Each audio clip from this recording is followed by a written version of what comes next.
Welcome to my channel. If you're new, I'm Steven. I'm half deaf, fully gay, on the spectrum, and sober.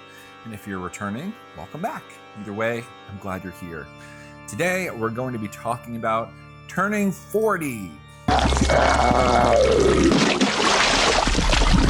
Yes, that's right. In the time that has passed, which is a bit more time than I would have liked since I recorded my last video, I have turned 40. I've taken the big leap off of the cliff of my 30s and dove into the pool of my next decade. And I wanted to share with you a little bit of how I'm feeling around this monumental birthday. So let's get into it. I think a lot of times when people reach a milestone birthday, there's this sense of dread. I mean, sometimes it's with every birthday, right? People have a real issue with getting older. I've never been that kind of a person. I don't mind getting older. I've read some things about how autistic people have a different perception of time. In a way, we have a sense that everything exists all at once at the same time. And I really identify with that. I feel very present in this space of 40, but I also feel that 30 felt the same as 20, felt the same as my childhood, and they all come and go in different ways at different times. Sometimes I feel as though I'm living in a space of my 20s, or something comes back from my memory and it feels as if it just happened yesterday. So going from 30 to 40 in a temporal sense doesn't really feel much different to me. In a life sense, I feel pretty good about being 40. I'm very happy. I'm healthy. I'm in the best physical shape I've ever been. And I feel that I have accomplished a lot in my time in this meat mech suit. 30 was a very transformative decade for me. A lot happened. And I am very much the person I am today because of those experiences that I had in my 30s. They really set me up on the trajectory that I am now, starting off this decade, which really does feel like a blank slate to me, fresh start. I think that every decade is sort of a fresh start as you come to the end of one. It really does feel as if it's the closing of one chapter and the beginning of another. But for me, in this moment, in this life, I feel that 40 is a huge leaping off point. There were a lot of things that were happening in my life that unfolded in the 30s that I needed to work through in order to lay a very strong foundation to start my 40s and really start the rest of my life. So I wanted to share a little bit with you today about that. One of the biggest things that happened in my 30s was I got sober. I do plan to make a multitude of videos talking about sobriety and recovery, and this might be the first time I'm really touching on it now. But yes, in my 30s, I got sober. Leading up to my 30s, I had quite a long career of drinking and using. It was fun at first, like it is for everybody. But eventually it turned into fun with problems, and then just problems. And it became very clear that drinking and using wasn't working for me anymore. It wasn't affecting me in my life the way that it was affecting everybody else that was around me.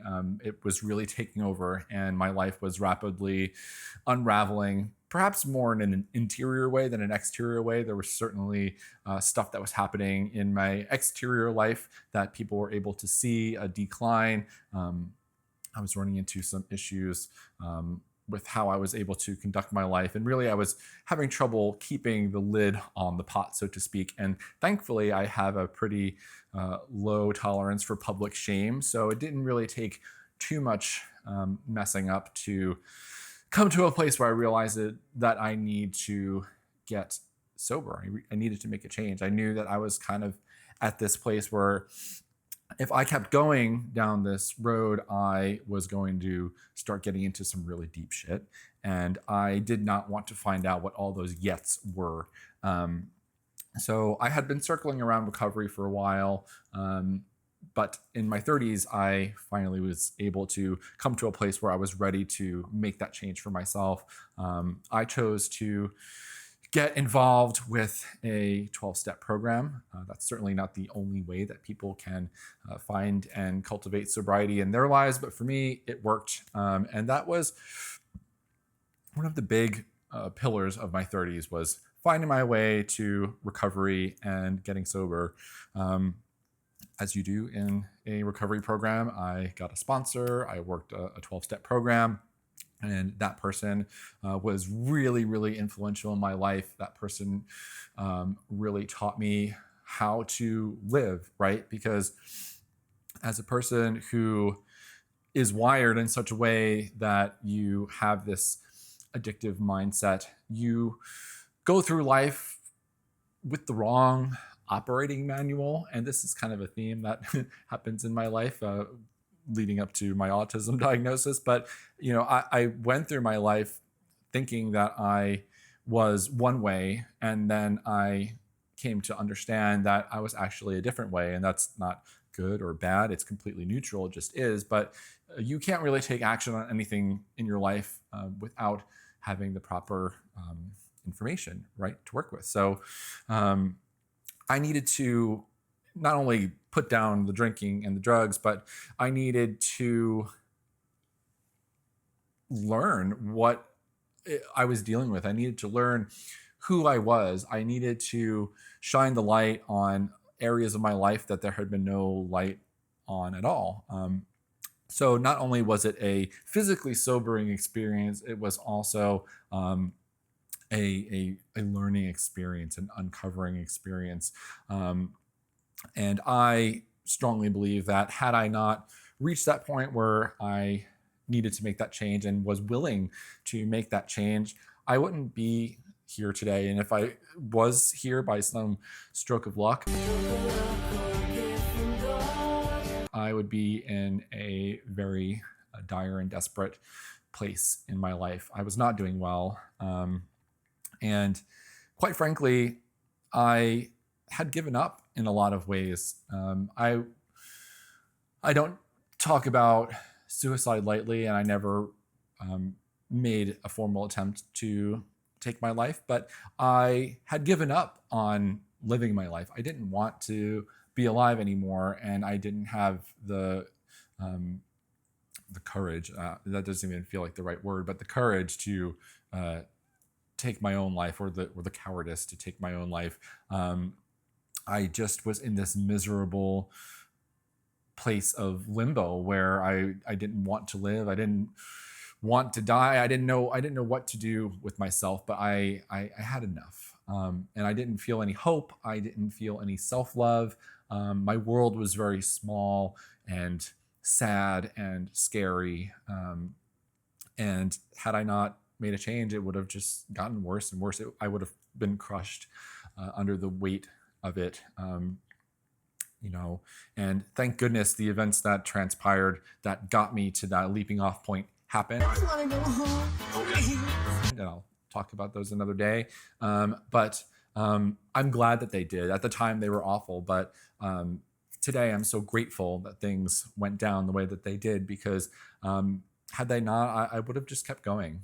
I would have taken my life down a horrible path. I would have taken other people with me. I might have taken other people's lives with the way that I was behaving. So I really needed to get to that space. And that was something that I did in my 30s. I found in recovery community for the first time. It was really transformative for me. I had never felt seen or heard, or that I was ever in the presence of anyone who remotely understood me, or that I understood them. And anyone who has been in the recovery community knows it is a very warm, loving, and welcoming space. And it was the first time that I heard my story come out of other people's mouths. And that was incredibly humbling. It was incredibly empowering. I felt so alone in life. You hear the term in recovery, terminally unique. And I feel a few different ways about that term, but at the time I felt terminally unique, right? I felt as though there was nobody like me and nobody would understand. And I found myself in this space where there were a lot of people like me and a lot of people understood. And I really needed to feel that love. I needed other people to love on me because I didn't love myself. I didn't know how. I didn't feel like I was worthy of love or anything good at all in my life, really. Even though I had so much good around me, I didn't see that and I didn't own it. Um, so I really needed to get to that place where I could be supported to as I started to build my own support, right? And in the rooms of recovery and in the programs of recovery, I learned how to build that foundation brick by brick. And today I get I'm lucky enough to get to continue my life on that foundation I built, but I didn't build it alone. It was a community effort. I had so many amazing people come in and out of my life that really just showed me how to live as a decent human being, an honest human being, as a man, whatever that means. And in recovery is where I found love and acceptance of my own queerness. I'd never been a gay person who was very self-hating. I'm so grateful that I didn't grow up in an environment that fostered a hatred of that part of myself. I actually had a lot of support in that space in my life, but I never really became very comfortable with it. It was very much the vibe of, I'm just me. I just happen to be gay. I just happen to do gay things, but I'm not a gay person. I'm not a queer person. I'm just a guy who likes guys, right? There was always this arm's length association with my homosexuality, and I never really felt comfortable with it. I would get annoyed by people who had very outward expressions of queerness and pride. Even though I would go to pride events and queer spaces, I always felt a sense of other. And some of that was due to a lack of warmth from the community. There's always been a bit of standoffish with gay men that even now in this more healthy space, I still feel that from those people sometimes. And I think that's more of a reflection of them than me, but I'm something that I'm always trying to work through. But I was never really comfortable with my own queerness. I couldn't say, I'm gay with a full chest and pride. Or I couldn't say, I'm proud to be in the queer community. I didn't even like the word queer. It was very, very uncomfortable for me. And so I never really had this chosen family experience. I never had a relationship with gay men or queer people outside of a transactional sexual relationship or drug related relationship.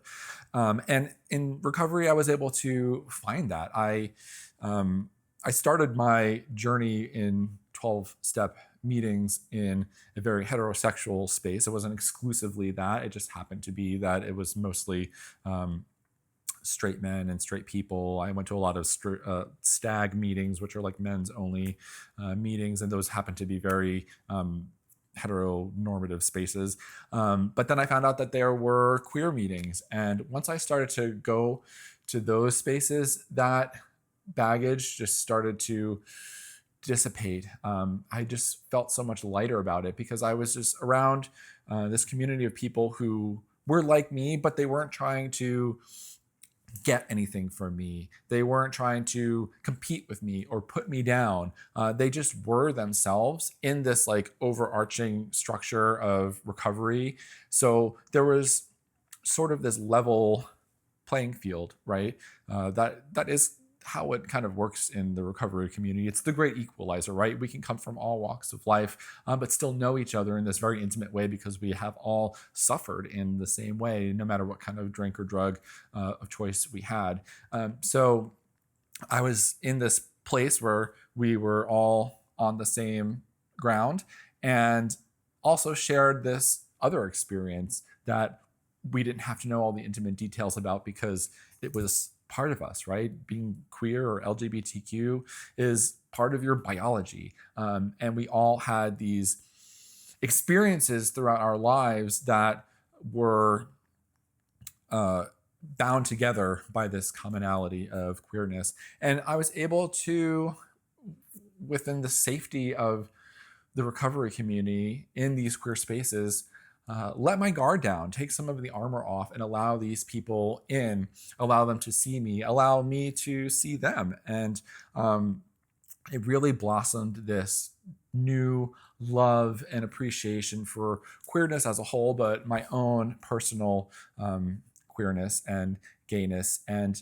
today, I'm so grateful for that. I don't carry around that uncomfortability. I don't carry around that self dislike. I don't want to say self hate because I didn't hate myself in that way.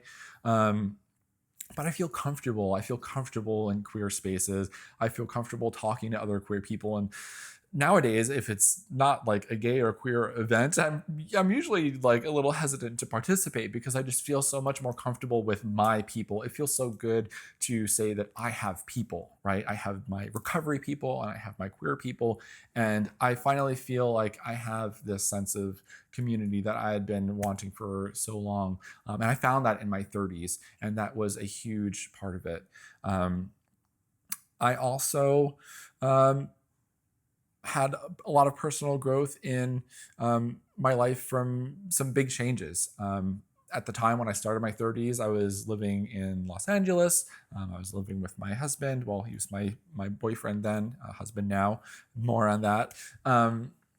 But we were living in Los Angeles, and sometimes I have been accused of having rose-colored glasses when it comes to my life in LA. I really did love my life in LA, but part of it perhaps was a little rose-colored. I went there with the dream of making it big as an actor, and I certainly got to work in film a lot in my 30s.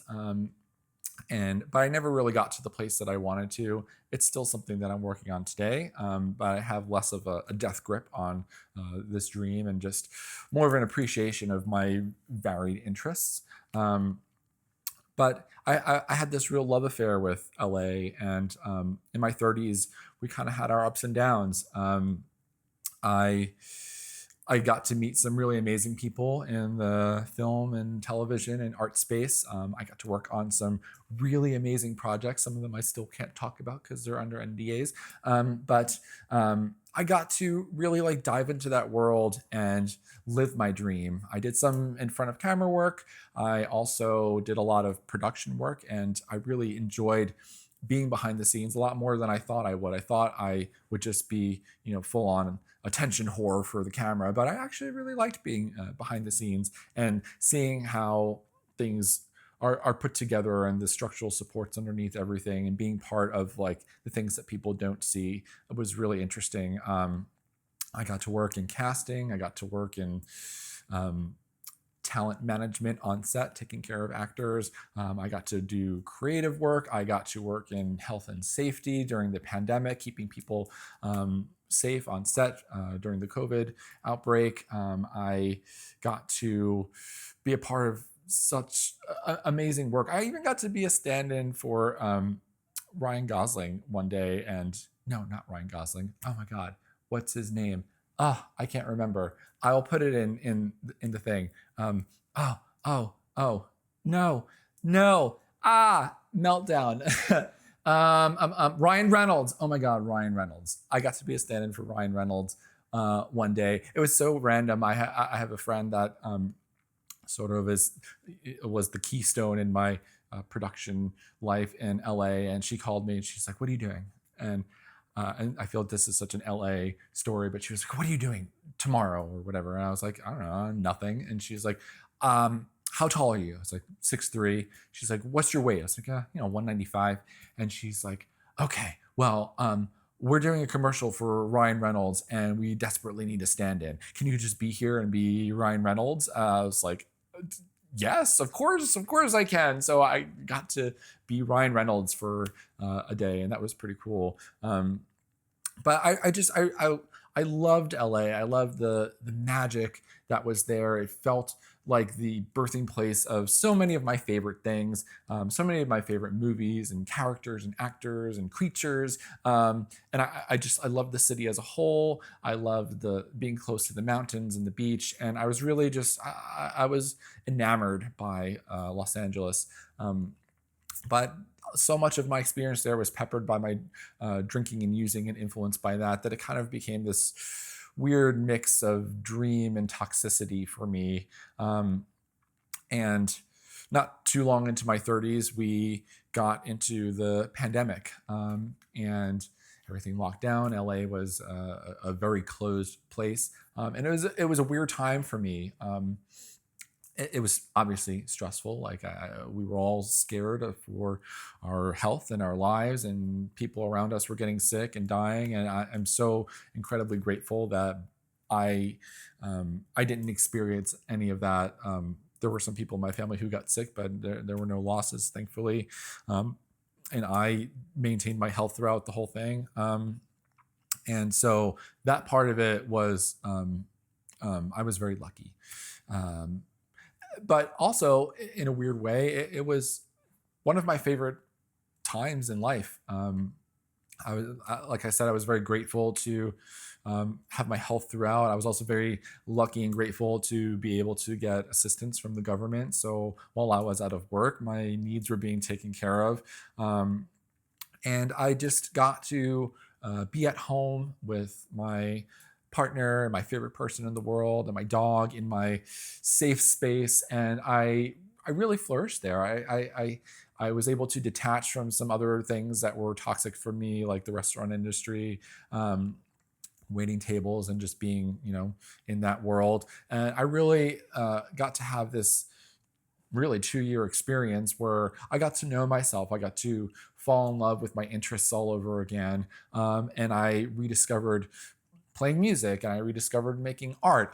I got to continue taking my acting classes with my longtime acting teacher on Zoom. And I got to keep my favorite recovery meetings alive on Zoom. And even though there was this distance with people, I still felt this great connection. And aside from the external crisis and stress of it all, it really felt like an intimate and beautiful time. And I have some really great memories from then. My partner and I would just go out for these long walks in these beautiful neighborhoods and hikes, and just spent so much quality time together. And I missed that time. I cherish it. It felt just so pure and so simple. And in some ways, it was really a glimpse of how nice life can be. And that feeling is something that I've carried forward into life since then, and have sort of made a priority and structural pillars in post-pandemic life. I remembered how good those things felt, and I said to myself, I need to find ways to keep this as much as I can in the future. So it was really a turning point for my mental health, because I was able to invest in it so much then, and I've made it a priority ever since. I've really taken a step back from hustle culture, and really made it important to take care of myself first and maintain my happiness first. And that has been really great for me. Sorry for the abrupt cut in filming. I suddenly realized that I was about to be very late for my therapy appointment.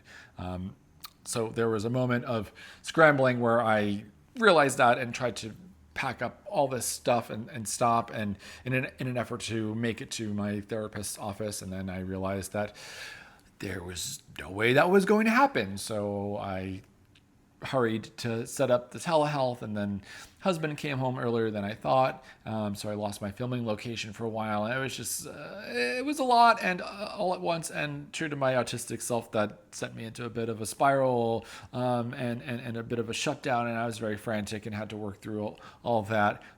But now I ate some food, and I had some therapy, and I'm fully caffeinated, so let's pick up where we left off, which was LA, the end of LA. I loved LA. It was my favorite place that I ever lived, and I'm so grateful that I got to experience it. Maybe I'll get to go back one day, but all good things must come to an end. And that's how we make room for new experiences in our lives. And the universe was busy putting that together for us. So we were in pandemic. I wasn't working for the foreseeable future. Husband was not really enjoying the job he was at. And then came along this offer. And it was a really great offer. His best friend from college is his boss. So it was really unique, and it was in Nashville, and everything just lined up. Our lease was coming to an end. We were lucky enough to be sitting on this little nest egg of money that the government was handing out, the job, the shutdown, everything just lined up. And it was one of those moments where I was like, okay, I see you, universe. I see you doing your thing. I see you putting the lily pads out on the lake. I don't know where they go. I don't know why you put them there specifically. And I'm not sure I really understand or even like this idea, but I see you. And if I'm going to put my faith in the universe or the source, the higher power, whatever that things are going to be okay if I just let go and trust, then I can't deny what I'm seeing and feeling. And I know that this is what's next, right? So I had to let go and buckle up for this journey, and that I did. So the turnaround for the offer to when husband had to start working was very short. So we had to fly him out to Nashville and put him up in an Airbnb so he could start work. And then I stayed back in LA for another month to wrap up everything, to pack up our life, to deal with the movers, to end our lease. I sold my car and I took his car and our dog, Summer Jean, on a nice 6-day road trip cross country, packed with all of our little delicate and special objects in the car. And we had an amazing road trip. I got to see the Grand Canyon and a big crater and small towns and big cities. It was wonderful and something I won't ever forget. And then I landed here and I kind of had a, what the fuck did we just do moment? And that feeling lasted for quite a long time. It took me a few years to really be decently okay with being in Nashville, because it was such a culture shock, right? Like I've lived in big cities all of my life, and LA was just the biggest, and there was just so much. There was everything that you could ever want or need there, and it was the center point for so many of my favorite things in the film industry and rugged natural beauty. Like I loved it there so much. And then I came here and it was not that. It was just so different. And I found it very hard to like relate to Nashville. And this is not going to be a Nashville bash fest, but I didn't feel connected. I didn't feel at home. I felt like I was on another planet, and I was very uncomfortable. But despite that, I got to work trying to make this new life work for me. So I immediately found a recovery meeting, an LGBTQ group here in Nashville, and I got plugged in, started making friends, started being of service, and that group of people is like my main group of friends today, and my biggest source of community. And I'm so grateful that I had enough wherewithal to put foot to pavement and get myself into a meeting. That is one really good thing about being in recovery, is you have built-in friends wherever you go, right? And so I'm very grateful that I was able to find that tribe and start feeling a little bit more seen and welcomed in a new place. I know that's not everybody's experience, and it can be very hard to make friends in a new place, especially as an adult. So I'm very grateful for that. I got back into working in the restaurant industry with an eye on finding my way back to film. I'm still doing that. This is a part of that. And I just started living life. Not too long after I moved here, I actually got pretty sick. I got a UTI and a E. coli infection, and I ended up nearly dying. I had to go to the hospital, and they flooded me with antibiotics, and they basically told me that if I had tried to tough it out over the night, I wouldn't have made it to the day. So that was very scary and a jarring, eye-opening experience. And sort of changed my perspective a bit on life. It's not very often that you're confronted with your near mortality. It definitely put a lot of things in perspective. It also accelerated our plans to get married. We had been engaged to get married for quite some time. This also was something that happened in my 30s. I got engaged. And that was a really beautiful event as well. Yeah, we were engaged, and that happened not too long before the pandemic. So life kind of got in the way. The pandemic happened, and then we moved. So we had been planning to have a big wedding with all the family and everything. But then this near-death experience happened, and we both kind of felt like, you never really know what's around the corner, and life can just flip on you in a second. So we decided to push our wedding forward. And so we had a really beautiful wedding in the house that we were renting here. We had immediate family come, and it was we got married on Halloween, which is something that we always wanted to do because we're kind of like little spooky goths at heart. And so we had kind of like not Halloween in the sense of like scary monsters, costumes situation, but more like autumnal with a hint of spook kind of wedding. We had everyone help us make these little ghosts that we hung around the yard, and everybody had a pumpkin to carve, and we incorporated the pumpkins into the wedding. It was sort of like a procession of pumpkins leading down to the area that we got married. The house that we were renting was just super cute. Our landlord, who used to live in the house, she had made this really beautiful meditation garden in the background. It's so gorgeous. So we kind of built the ceremony around that meditation garden, and she herself was a practicing witch, so she wrote this whole ceremony for us, and it was kind of witchy and spooky and a little tongue-in-cheek, but very us. And so we got married, and it was so beautiful.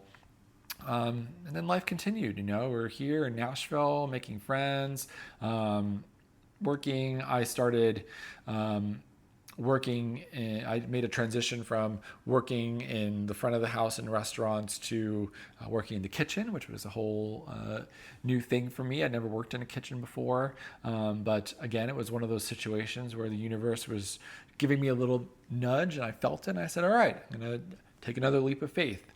So I started working in the kitchen of the restaurant that I was at the time. And it was, it was such a breath of fresh air. Part of what I realized about myself during pandemic was just how brutally toxic working in the restaurant industry was for me. Working in the front of house side, or if you're not familiar with that term, like waiting tables, being the person who's interfacing with the guests. And this really ties into my experience as an autistic person. It was just way too much socializing for me. It was way too much interaction.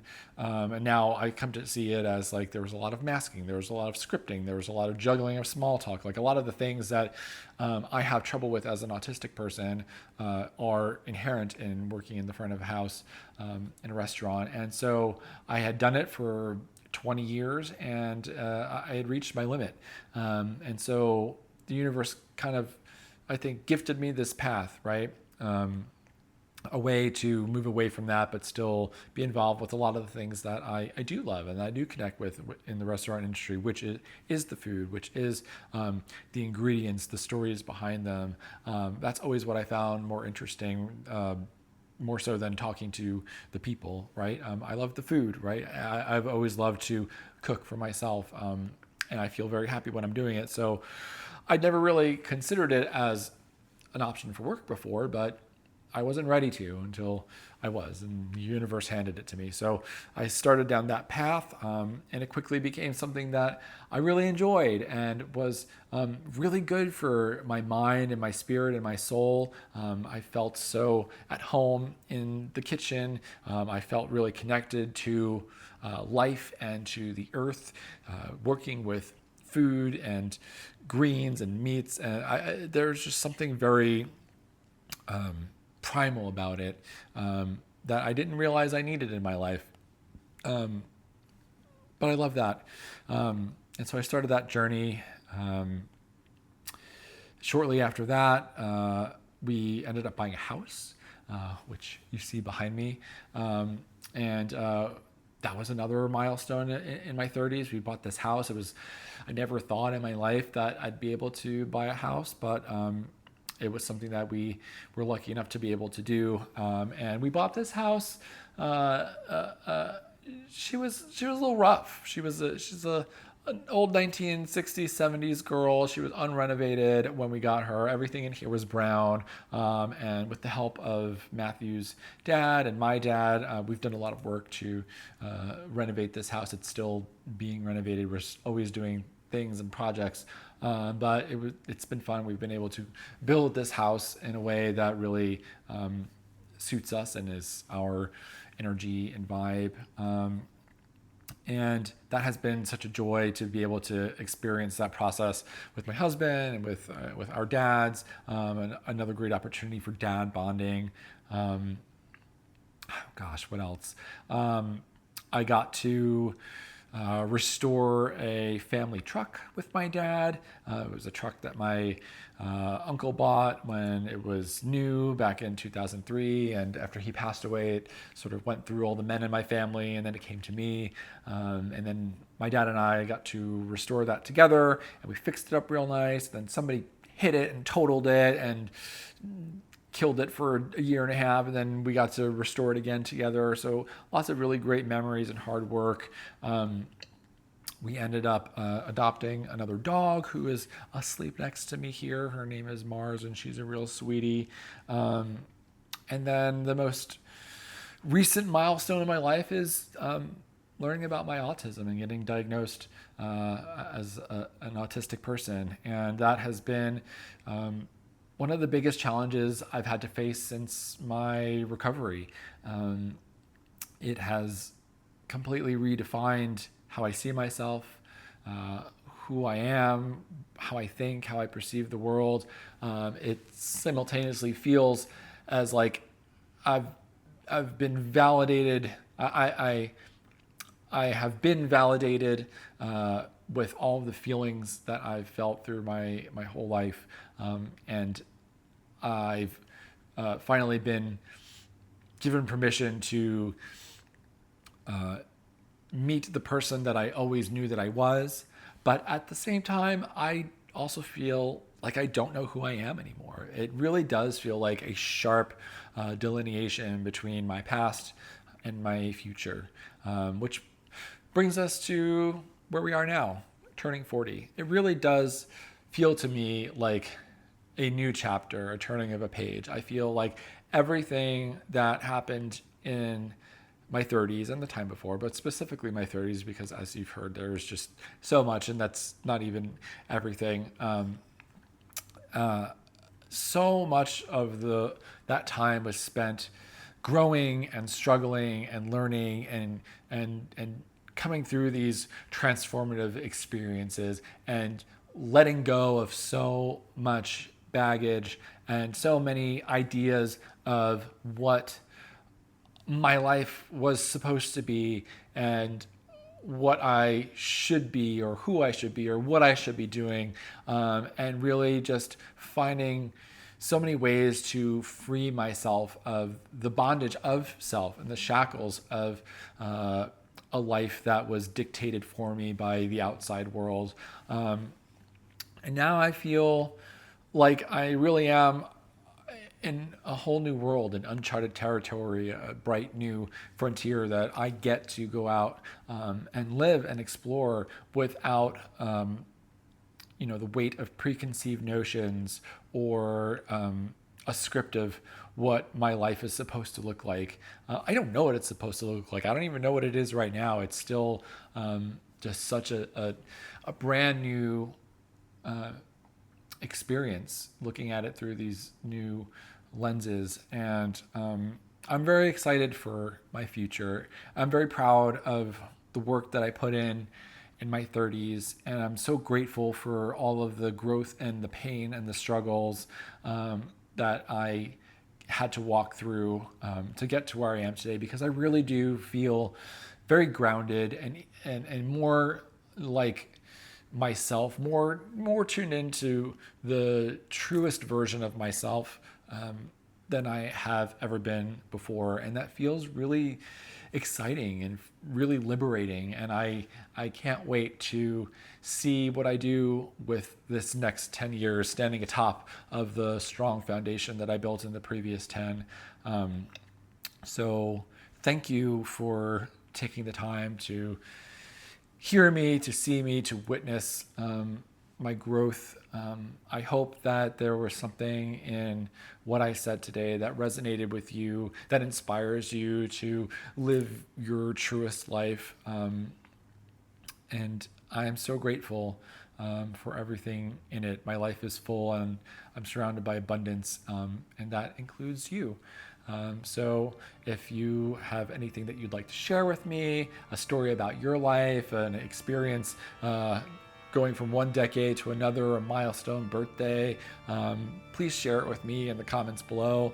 And if you like my content, like, subscribe, hit the notification bell, all that YouTuber stuff that people say that makes me want to cringe. But it really does help support what I'm trying to do here. Yes, I hope you have a beautiful day. Thank you for tuning in. I'm going to chug this coffee. I'll catch you on the next one. Bye.